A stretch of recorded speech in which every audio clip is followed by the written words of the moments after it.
Our children tried to put antlers, like those headbands for dogs, the little antlers, and he was not having it. So I will. Tracy Goodwin, it is so great to see you here tonight. Welcome to our video book club. I think that this is your first time for coming, and we are so excited to see you. No, I saw you guys 2 years ago, actually a little bit over now because it's 2025, but with Neighbors Like This in 2022. I love seeing you guys. Oh, so you came for that. I was like, I remember when I was doing some research for this interview tonight, I was like, I read that book. I like that book. That was that mom com, which we're going to talk Yeah. about. What the heck is a mom com? Where did you It- did you coin this? Is this you? Is this your contribution to the literary world? no, no. Someone else invented the mom com, but I loved writing it. So yes, that was with Neighbors Like This, and I love visiting here. So thank you very much for having me again. Yeah, and I was a little bit because as I was reading Imperfectly Perfect, which you've got too many perfects in there. I'm sorry, it's just going to stumble a lot. That's As okay. I was reading it, I'm like, oh, this should be another one of. But then it was really a romance, and I was like, okay, but that's that's the way it falls sometimes. But to really get especially this, when your especially when your publisher says, "Okay, not another mom com. Let's go the oh, romance route." So yeah. well, that's sad. I think that moms out there need more comedy. It's, I would tend to agree with you on that. I A mean, mom it's of not. two, and I would agree. Yeah, because I think moms can be really funny, and reading something that's humorous, that's more mom related versus romance related, because sometimes you can't really connect with it, the comedy that they put out there. But okay, but we always like to start in case there's nobody that knows about you. I would love for you, Tracy, to tell us how did you become a writer? Oh wow. We are going back decades now. Um, it's funny because I've always written throughout my life, right? I always invented stories, even childhood. We're going back elementary school, and I would invent stories with my Barbie dolls, and my friends would come over, and we would have just tons of Barbie's Playhouse, and this happened, and this happened. And so I was always either telling stories or writing stories. And that just transcended into my adult life. I'm an avid reader, I always have been. And there was a book that I was talking to my husband about, and I had said, I loved it, but I would love to read about X, Y, and Z. And he said to me, well, why don't you write it? And that was the start of me actually writing a romance. And that was my first manuscript. And it ended up being my historical romance, Dance with Deception. So, yeah. And eventually I became a stay-at-home mom, and my publishing career became a full-time writer because I was able to do that while I was home taking care of my son. And then 22 months later, we had two children. So I was taking care of my son, my daughter, and able to write full time. So, yeah, that was my dream job, both, I have to say. The parenting, the being a mom was a dream job, and also the writing full time. Yeah, Well, so it's 20 something years in the making. Actually, my husband and I are celebrating our 30th wedding anniversary this year. So it's almost 30 years in the making, this whole writing gig. well, I think it's paying off for you because you Thank you. write some really delicious books. Oh, And I appreciate that. as we can see from behind you, thank you so much for Yes. having the wonderful photos here. You write across many different genres within romance. So you've got the hockey books there, and you've got fantasy. You did that. You told us about the historical. You have the mom com, and you have a romantic comedy that's just kind of straight romantic comedy. Is this a problem because you just can't settle, or what's the issue? Well, it's funny. Okay, so historicals, I loved historical romance, and I loved all historical books, period. And, growing up, Jane Austen was one of my favorite authors. The Bronte sisters. I mean, I was very into the all of those great romances. I will call them romances because for me, the romance was as much of a plot as everything else. So that was where my historical romance career took off. And I had that whole series in mind. And it ended up being a 4 book series with a 5th book, which was a little bit shorter. But so, yeah, after that series was done of 5, I wanted to do something totally different. So I did my paranormal YA about witches and guardians and all this fun stuff. And that was my kind of palate cleanser from the historicals. And the contemporary came along. It's pretty funny because I was pitching to an editor, Love Swept, a long, a long forgotten line. It shuttered shortly after my first book was published with them. But I had pitched her and she had told me, well, historicals aren't really, we're not really looking for historicals right now. Have you ever thought about a sports romance? And I had, and we had discussed it. And I ended up pitching the hockey series to her and she ended up acquiring it. So that was my start with the sports romances. And I do mix some romantic comedy in there. Many readers do think they're rom-coms because they always have a funny, meet cute, and that sort of thing. So yeah, I love doing that. Unfortunately, Love Swept did shutter. So I had 3 books with them.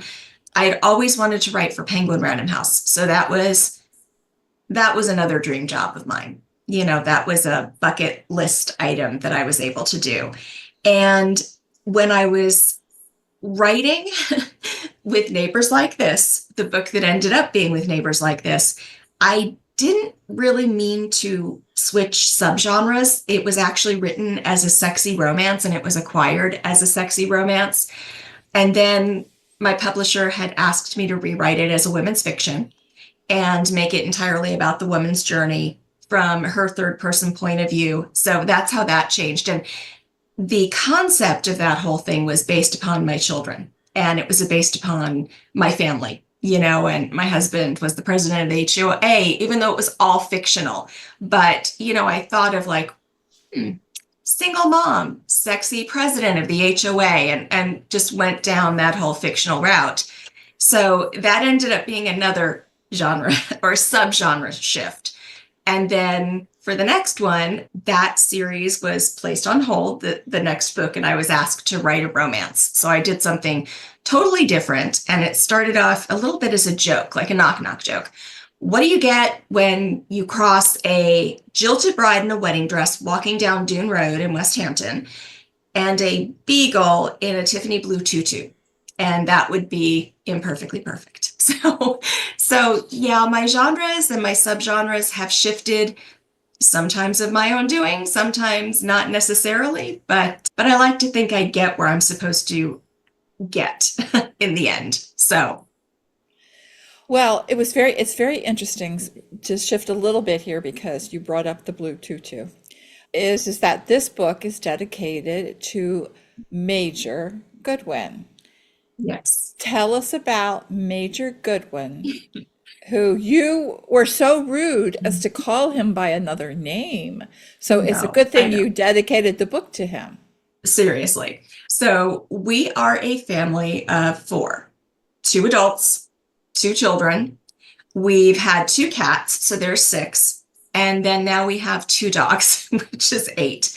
And the story of how we got Major, our beagle, non-beagle, is that my daughter, one of our cats, both of our cats were older, and one of them is a scaredy cat that we found in the backyard. So he really wanted to be left alone with the kids when they were younger, and the second cat, the younger one, our daughter would, it was her cat. It would always be in, he would always be in her room. I would describe it as the poor cat would be kidnapped or catnapped and brought into her room. At times she would have food in there and she would keep him in there with her. And, she would dress him up like a doll. She would take selfies with him. It was pretty funny, but Milo became her cat. So then our son had come to us and asked for a dog. He wanted a puppy. He actually wanted a Chihuahua. And we searched all the shelters because we're a shelter pet family, and no one had a Chihuahua. So one night, it was like 1:30 in the morning, and I found a local shelter with a Chihuahua. And so that's how we acquired our our Chihuahua, non-Chihuahua. We have a tendency to get animals that aren't actually what they've been described as. So our little itty bitty Chihuahua ended up being this huge dachshund, and she now looks like she's the color of a fawn, and she looks like she is a doe. She is tall, she's lanky, she's gorgeous. She's also 35 pounds, so she's not your typical Chihuahua. And she ended up being a lot of breeds. And so Molly was there for our son, but Molly wanted to play with the cats. And the cats were older. They didn't want to play with this large, unicorn-esque creature who kept dancing and, prancing and jumping and everything. And the cats were like, no. So the cats kept hissing, and we needed a companion for our Chihuahua, non-Chihuahua, that was a companion for our son. So we ended up searching all shelters. And at this point, my husband said, okay, we have to make this a small dog. We can't get a bigger dog. None of the shelters had a smaller dog. They all had huge dogs. So Major ended up being our Craigslist dog. And he was listed as half Beagle on his mom's side and two other breeds on his dad's side. And Major came in. Molly had a playmate. We all had our Beagle, non-Beagle, who ended up being half Beagle and half like 17 other breeds. It's pretty funny how we always get pets that are different breeds than what we were promised. But we love them. And again, things happen for a reason, right? So Major is our Beagle. And that's how I got the idea of the Beagle in the book. And throughout writing the book, he would always come into me and give me paw. And so he would constantly put his paw down, and I'm typing away, and then he would make his little noises because he's one of the ones that he has all the Beagle traits. So when he comes in, he kind of and does the whole dramatic, he's a drama king. So yes, unfortunately, when I would stop typing and I talk to him, I would call him by the dog character in the book's name. And Major is so sweet that he would let me, and he would actually answer to the other name. So yes, that is the long story of how we got our Major, who the book is dedicated to, because how could I not dedicate this book to Major? Because he really helped you write it. He did. He did. And it's so funny because we love our pets so much, and we have had the cats for many years. We love them dearly, and the dogs as well. This was my first time ever having dogs. I was always in a cat family, and it has been just so wonderful to have them, and they're so sweet. So yeah, he was a great inspiration, I have to admit. It was fun writing. It's always fun writing pets, but it was fun writing him and the Beagle traits and getting to do kind of what I wanted to do with it, but the traits really are there. He bays. He does bark, but he bays quite a bit. He will go outside and do his little woo-woos and talk to, I guess, all of the pets. He's in the back at the fence, and we always joke like, hey, are you talking to your friends? Are you asking where they're at? Because he's having conversations, and you can hear a pet 2 blocks down the road, barking. And Major can hear anything. He is amazing. So we have the little guard dog in him, and he can hear anything no matter how far away it is. And he will jump to the front door, back door, you name it. Yeah. Well, I do have a question because you Sure. dedicated and you based the Bailey character, which is the dog, on your Major. Did you go so far as to do dress rehearsals with him and the tutu? No, we did not. Major is not pro tutu. I will tell you that. Mm. Yeah, he's not pro costume of any kind. Our children tried to put antlers, like those headbands for dogs, the little antlers, and he was not having it. So I will admit, Major, we did not do a dress rehearsal with him for the tutu. However, he is a dog that likes having his makeup done. Because even today, my daughter, I was doing her makeup and she had asked for a little paintbrush set because Major is always with us when I'm doing her makeup. And sure enough, he wanted attention as I was doing her makeup. And, he's flopping around and he lays on his back and just shows his belly to us and gives us paw constantly as I'm trying to do her eyeliner and stuff. So took out the paintbrush and started obviously no paint on it. We're not painting the dog, but just started petting him with it and pretending like we're putting makeup on. And he was happy. He was just thrilled. This dog was in heaven. So yes, he doesn't do dress rehearsals and tutus, but he does pretend to have his makeup done. Go figure. I was getting a little worried there because there are people out there that dye the coats of their dogs different No. colors. Have you not seen this? I have seen that. And also, I've seen dogs that have their nails done. And Hmm. honestly, ours would never allow that. They love us. They will do almost anything for us, but I think they draw the line at that.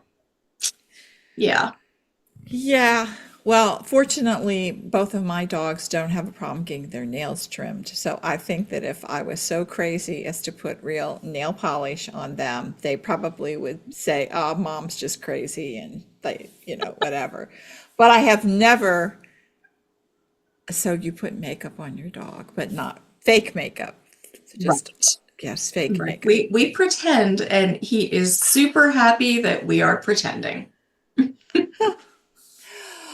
Well, okay, so I think we've gone over how the book opens, which is kind of like what you said, your tagline that you said is that, they're walking in the Hamptons down a bedraggled bride and her Yeah. beagle that she's carrying.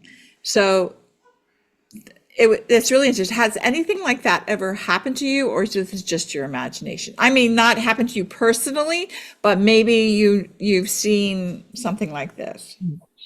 It was just my imagination, although I did grow up in the Hamptons. So I was born in Brooklyn, raised on Long Island, and my family, my husband's family, lived in the Hamptons. So that was home for the first 20 something years of my life. So, I like to say I'm a New Yorker who now calls Texas home because you can take the girl out of New York, but you can't necessarily take the New Yorker out of the girl. And yeah, I love a lot of my contemporaries are based in New York. I love Manhattan. I think it's a romantic city. I love the Hamptons. It's all just it's home, so it's familiar and it brings back really great feelings and emotions. But also I find the romance, in the city, in the different things like Jane's Carousel, which I've never personally been, but I've researched it and I love it. I'd love to go sometime, and even the beach, and even the Hamptons and the dunes and everything else. So I was acquainted with Dune Road and I was acquainted with everything that I wrote about. It's just that the concept of the jilted bride with the beagle and the tutu and everything else and the ex-boyfriend, that was all pure imagination. Yeah. And I just found it really humorous that he took his tie off and he used it as a leash. I was like, well, that just wouldn't work. I mean, he could not. I have a golden retriever and we have a bulldog. Neither one of them, both would be out of that so fast that it wouldn't be thing. But I do know about beagles, they do not listen to you. They do not. Yeah, yes, Major is he's a work in progress. He listens to some things, others not. I mean, I know if you follow social media, right? If you follow Beagle accounts, you'll always see like the puppy as compared to a dinosaur, right? So it's like mass destruction when they're puppies, and then the that stage lasts for a certain number of years, and then now they're a tamed dinosaur from a certain year on. majors towards the tamed part. He's a really good dog. He really is. Yeah. But yeah, mass destruction, not as much. Although both of our dogs, whenever we give them a new toy or whenever we give the cats a toy, they can destroy it in 20 seconds, if not less. So Yes, whenever it says it's indestructible, that's to them, they just take that as a challenge that they're going to do it within 60 seconds. that is so true. And Yeah. we have bought them toys. I've bought them toys that say non-destructible, and Hmm. they prove it wrong, man. Yeah. They do. And Yeah. we've got to hide the squeaker and take that away and throw it away when they're not looking so they don't know Yeah. where you threw it away. Yeah. Yeah. Well, another part of Imperfectly Perfect is the music that the two characters live to. And it Yeah. was Billy Joel. And I happened to see that you and your husband got to go to a Billy Joel concert. Was this the only Billy Joel concert you ever been to? Or how many have you gone? Or, or Oh, okay. yeah, yeah, I'm a big fan of Billy Joel. So is he. I would say he's my favorite artist. So yes, we've been to four concerts for Billy Joel. The first one was at Giant Stadium in New Jersey, and it was Billy Joel, Elton John, and that's way back in the 90s. So I'm dating myself. I'm really dating myself. So that was in the 90s. And since then, we've seen him three times since we've been in Texas. So the first one was in Houston, where he was by himself. Hmm. Second one was Arlington, Texas, which was our third concert, but our second one in Texas. So that was him and Stevie Nicks. And then most recently, we saw him with Sting in San Antonio. So yeah. Yeah, we So go you to a just, lot of Billy Joel concerts. yeah, so you're just going all around the states and everything else. Okay. Well, before we let you go, we're at the part where usually we scare people. We call them the fresh fiction facts. And this is where I just ask you rapid fire questions that you have to answer quick, quick, quick, right? Uh-oh. So we're going to go straight into, because you are a fan of Billy Joel. What Yeah. what are the four songs that are definitely on your Billy Joel playlist? Oh my gosh. Miami 2017. Let's see. New York State of Mind. Pressure. And what else? What else? Well, I have to say Just the Way You Are. That's our wedding song, so I would have to go with that. But every song on the Stranger album is on my Billy Joel. And I have to say too, Ray Charles and Billy Joel's duet, My Oh, Baby okay. Grant. So yeah, my playlist is more than four songs. Sorry. Okay. All right. If you ever actually went to the shelter and got a dog, that would be what it said it was going to be. What breed would that be? Since your Chihuahua and your Beagles are, I would say Golden Retriever because that's something both of our dogs have in common in the many breeds that they share. Yes, so I would say Golden Retriever. you do know that they are mischievous monsters, don't you? Yes. Manipulative, and they have sad Uh, eyes. Okay. I welcome, have one welcome to our under, world. no, I have one right here under my feet right now. Oh, She wants to have, this is her way of being with us. So, nice. yes. What is your favorite genre to read as a reader? Oh, that's tough. I love historical romance. I also love contemporary romance, whether it be a sports romance or a rom-com, and I have to admit, rom-coms are very nice palate cleansers. Yes. Yeah, Okay. especially with life, sometimes it's just the best medicine is laughing with a good book. So, Ah, okay. I agree. I agree wholeheartedly. All right. So, since you wrote a few, four at least, hockey romances, who is in real life? We're doing real life, not your imaginary ones. What is your favorite hockey team? the Islanders. Oh, because you're a New York girl. Yep, Okay. You're a Long Islander. Okay. that's right.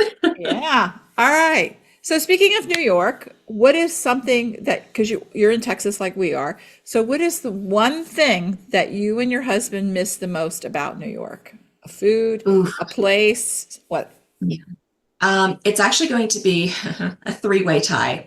We do miss the ocean. I miss Broadway a lot. Seeing Broadway shows, used to do it all Mhm. the time. And the food. Although we do have a great Italian restaurant nearby, so and they are former New Yorkers, so we can get real Italian down here, which is fantastic. But yes, those are the three things, and it's honestly a tie between all of them. Okay. Yeah, I know the Gulf of Mexico is nothing exciting compared to the Atlantic Ocean. It's just not Yeah, at and all. we grew up in a great spot where we had the bay on one side, the ocean on another, and yeah, we're Mhm. spoiled in that sense. Yeah. Well, tell us about your writing day. How does it unfold? Ooh, it unfolds first thing in the morning, and I come to my desk. And I try not to check emails because that can be distracting. So, my ideal writing day, I sit down, I put my earbuds in, and I just write. That's my ideal writing day. Does it always happen like that? No. There are distractions, there are interruptions, but yes, that's my ideal writing day. And typically I write until it's the end of the day. I'll spend a good 8 hours writing. And then how do you unwind if you've had a good or a bad writing day? Ooh, it involves a heating pad. Yeah. Typically I'll need a heating pad or a heating blanket to relax. And let's see. I'll either listen to music or I will watch something like totally not writing related, like Real Housewives of one of the cities, something just not nothing to do with writing at all. And I just get my mind off of it. Yeah. Although I have to admit, if I'm having a bad writing day, Hmm. no matter what I'm doing, I'm usually thinking about how I can fix that particular plot point or plot hole in my head. So, yeah, I can't really shut my mind off. Well, let's finish our facts with a positive note and tell us how you celebrate your book release. Oh, it used to be that I celebrated each book release with a purse. That was how I celebrated. And last year I celebrated in the best way possible. My son, who is now 15, my daughter, who's now 13, my husband, they went to my book launch at a local bookstore, a bookstore that I love and that's been very good to me. So we were there. We had cake. There was wine for readers, not for my children, and we celebrated together. And I actually have a big framed picture that I'm looking at right now. And the really amazing thing was that my son bought one of my books for the very first time. So that was fantastic. And it's the first time that they've ever been to one of my book launches. So it was really lovely. And if I can celebrate each book launch like that, I will be a happy woman. Yeah. Oh, that is so sweet. See, we ended on a really positive note. Very But positive. before we leave, we would like you to tell us how readers can stay in touch with you and learn more about you and get on the wagon so that they'll know the next things that you have coming out. Absolutely. Well, if you go to my website, tracygoodwin.com, TracyGoodwin, as you see, you can sign up for my newsletter. You can also follow me on social media. I have Facebook, Instagram, TikTok, Twitter, X, whatever we're calling it these days. And also, I have the Tracy Goodwin Romance Room on Facebook. It's a Facebook group for me only. So feel free, follow me. I have an author page on Facebook as well as a personal page. So I would love for you to follow me, connect with me. I can also be reached at tracygoodwin.com. Okay. Thank you very much for joining us tonight, Tracy, Oh, thank and you. introducing us to Major and to Yes, all of your wonderful pets. Because as you could tell from our name game, we are pet lovers here. that's right. That's right. More power to us, pet lovers. Yes. Thank you very much. Thank you.